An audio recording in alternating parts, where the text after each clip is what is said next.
दन्तान् रक्षतु कौमारी कण्ठदेशे तु चण्डिका घण्टिकां चित्रघण्टा च महामाया च तालुके कामाक्षी चिबुकं रक्षे वाचं मे सर्वमङ्गला ग्रीवायां भद्रकाली च पृष्ठवंशे धनुर्धरे नीलग्रीवा बहिः कण्ठे नलिकां नलकूवरी स्कन्धयोः खड्गिनी रक्षेत् बाहू मे वज्रधारिणी हस्तयोर्दण्ड निरक्षेत्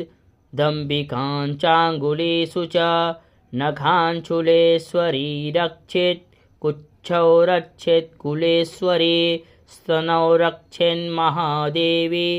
मनः शोकविनाशिनी हृदये ललिता देवी उदरे शूलधारिणी नाभौ च कामिनी रक्षेद् गुह्यं गुह्येश्वरी तथा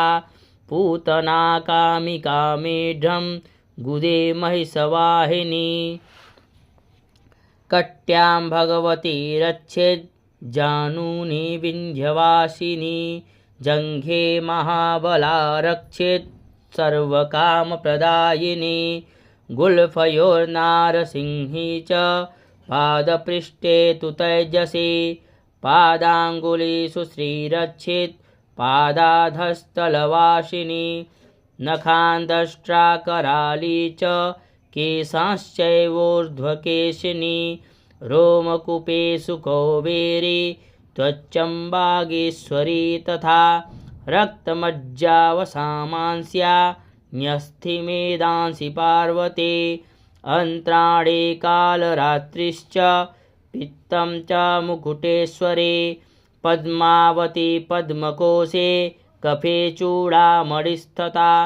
ज्वालामुखे नखज्वालामवेद्या सर्वसन्दिशुः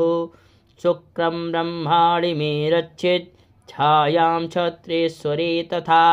अहङ्कारं मनोबुद्धिं रक्षेन्मे धर्मधारिणी।